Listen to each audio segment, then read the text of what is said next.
Kita punya pusat kawalan operasi bencana. Pihak Bomba telah mendapat panggilan telefon daripada masyarakat yang memohon bantuan dan setakat ini mereka dipindah ke rumah keluarga mereka masing-masing lah. Menurutnya, 4 pusat pemindahan sementara juga akan dibuka sekiranya perlu, iaitu PPSSK Padang Berampa, SMK Pangeran Omar II, Dewan Serbaguna Pekan Mesapol dan Dewan SJK Chungwa Mesapol. Beliau berkata demikian kepada RTM selepas melakukan tinjauan ke kampung terjejas di Sipitang.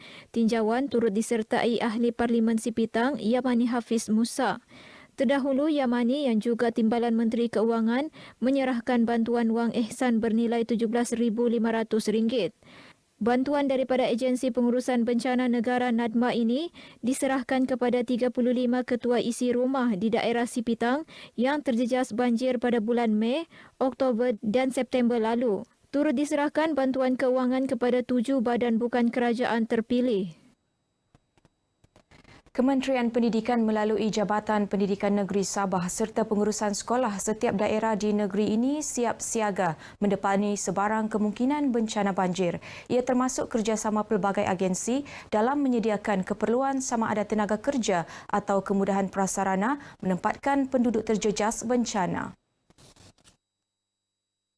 Menurut Timbalan Menteri Pendidikan Datuk Muhammad Alamin, sekolah-sekolah di Sabah antara yang sering terjejas teruk dan mengalami banyak kerosakan sehingga menjejaskan sesi pembelajaran dan pengajaran. Kita pun telah meminta pihak sekolah semua untuk bersiap siaga dan saya telah arahkan semua pihak-pihak PPD dan JPN negeri untuk memantau kesiapsiagaan kita. Kita faham setiap hujung tahun dan seterusnya ini adalah musim-musim banjir. Kita kena bertindak cepat, kena bersiap sedia lebih awal supaya kita tahu apa yang kita nak buat. Beliau ditemui pemberita RTM selepas melawat Sekolah Menengah Kebangsaan Taun Gusi di Kota Belud. Dalam perkembangan sama, Datuk Muhammad Alamin berharap pelajar dan ibu bapa menjalin kerjasama padu dengan pihak sekolah dalam memastikan kelancaran pembelajaran dan pengajaran menjelang sesi persekolahan 2022. Ia terutama pematuhan prosedur operasi standard bagi mengekang jangkitan COVID-19 dalam kalangan murid dan warga sekolah. Beralih kepada perkembangan semasa COVID-19, jumlah pesakit sembuh mengatasi kes jangkitan baharu semalam iaitu 372 orang, manakala tiada kematian direkodkan. Jurucakap COVID-19 bagi Sabah, Datuk Seri Panglima Masidi Manjun, dalam kenyataannya 644 pesakit sedang menerima rawatan di hospital, pusat kuarantin dan rawatan berisiko rendah awam serta pusat tahanan sementara dan penjara. 37 pesakit lagi memerlukan penjagaan kritikal. Semalam, 192 kes baharu dicatatkan dengan peningkatan 24 kes berbanding hari sebelumnya. 7 daerah mencatat kes 2 angka iaitu Kota Kinabalu, Ranau, Tuaran, Penampang, Putatan, Kota Belud dan Beaufort. 16 daerah pula mencatat kes 1 angka manakala 4 daerah mencatatkan sifar kes. 187 pesakit berada dalam kategori 1 dan 2, seorang dalam kategori 3 dan 2 orang dalam kategori 4. Seterusnya kita ikuti statistik terkini kes COVID-19 mengikut daerah dan kadar vaksinasi bagi Sabah.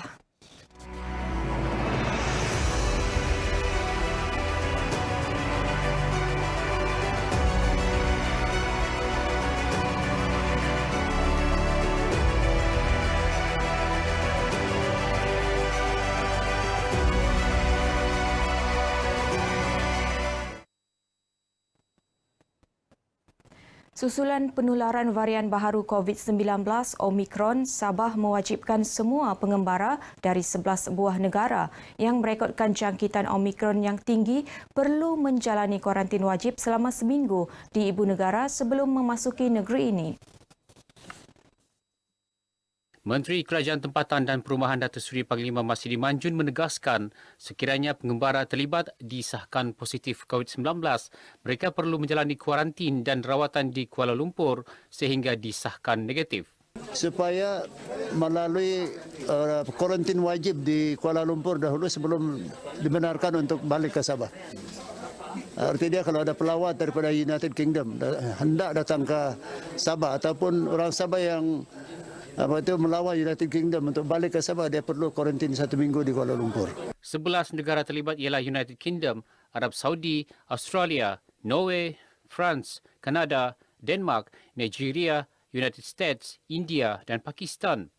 Beliau berkata demikian kepada media selepas majlis penyerahan mesin memproses kopi lembaga pemasaran Persekutuan Fama di Kampung Toboh Lama, Ranau. Sebenarnya tidak ada keperluan bagi ramai orang-orang muda untuk berhijrah ke bandar, ya.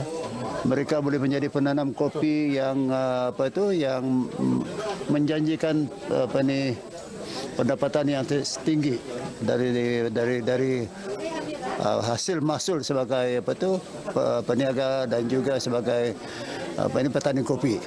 Penduduk yang menerima mesin memproses kopi menzahirkan terima kasih kepada Fama dan kerajaan negeri. Kami merasa amat gembira dengan bantuan daripada pihak Fama dan kami ingin merupakan ribuan terima kasih kepada pihak Fama. Pertama kali dalam 60 kg boleh dikupas dalam masa 30 menit sahaja. Sedangkan sebelum ada mesin kami memerlukan masa berhari-hari. Seramai 54 petani terlibat secara langsung dalam mengusahakan tanaman kopi jenis Arabica sejak 2009 dengan keluasan 58.6 hektar. Hasil pengeluaran kopi beras dianggarkan antara 5 hingga 6,000 kilogram setahun. Malaysia mempunyai 7 kawasan lembap diwartakan sebagai tanah lembap berkepentingan antarabangsa Ramsar. Antaranya tanah lembap hilir Kinabatangan Segama di Kinabatangan yang diwartakan bagi membantu komuniti menguruskan sumber asli di kawasan berkenaan dengan lebih mampan untuk jangka masa panjang. Pewartaan juga bagi mempermudah kerajaan mengurus sekitaran ekosistem selain membangunkannya tanpa menjejaskan kelestarian alam sekitar. Laporannya bersama Iswadiman Samsudin.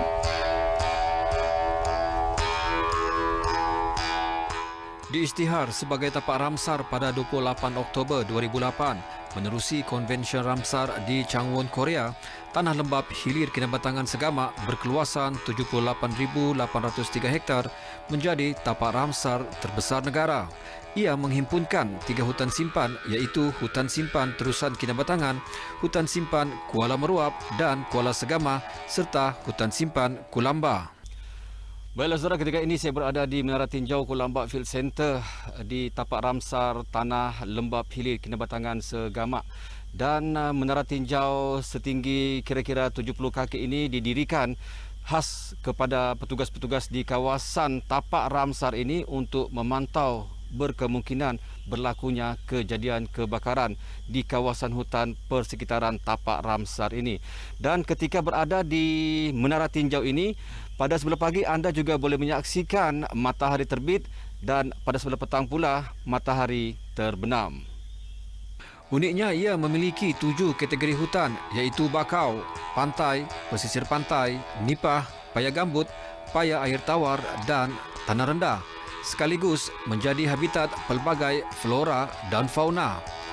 Selain memiliki keindahan alam semula jadi, ia juga menempatkan 8 kampung komuniti nelayan iaitu Kampung Mumiang, Pitas, Seriganda, Bongun, Abai, Tundun Bohangin, Dagat dan Parit. Pengurusan tapak Ramsar ini bermula sejak 2009 dengan mewujudkan dokumen pelan pengurusan. Antara program yang kita jalankan di tapak Ramsar ini ialah antaranya pertama pemeliharaan biodiversity itu sendiri, kedua penandaan sempadan kawasan tapak Ramsar itu sendiri, yang ketiga ialah menektarah semua fasiliti yang ada di tapak Ramsar. Sungguh berhadapan ancaman sumber biologi, penduduk kawasan tapak ini masih boleh melaksana aktiviti pertanian dan nelayan, namun pada skala kecil dan tidak menjejaskan flora dan fauna. Sebelum pengisytiharan tapak Ramsar, terdapat komuniti-komuniti yang menjalankan aktiviti nelayan yang terlarang seperti menggunakan pukat tarik. Selepas pengisytiharan dan beberapa tahun selepas pengisytiharan, kita dapati tiada lagi komuniti yang menjalankan aktiviti perikanan yang terlarang lah. Selama Ramsar ni kena wujud, adalah baik. Dulu banyak orang yang di luar, orang sini, banyak yang menarik katunda. Tapi selama ini sudah terjaga, nah, betul-betul sudah kena jaga. Impact dia, saya dapat bersama dengan NGO di sini untuk membantu orang kampung membuat rumah burung walet. Selain daripada benalayan, sekurang-kurangnya ada hasil selain daripada benalayan. Sebagai staf di sini, berkhidmat di sini. Selain itu juga segala aktiviti seperti penambangan pokok, pemburuan secara haram dapat dibenteraslah. Sejak dibangunkan, Tanah Lembap Hilir Kinabatangan Segama kini mempunyai pusat pentadbiran, menara pemerhatian selain rumah rehat untuk pelajar dan pengkaji menjalankan aktiviti penyelidikan. Iswadiman Syamsuddin, Berita RTM. Baik, sekian berita pagi Sabah. Saya Mazrona Kalinggalan. Assalamualaikum dan salam hormat.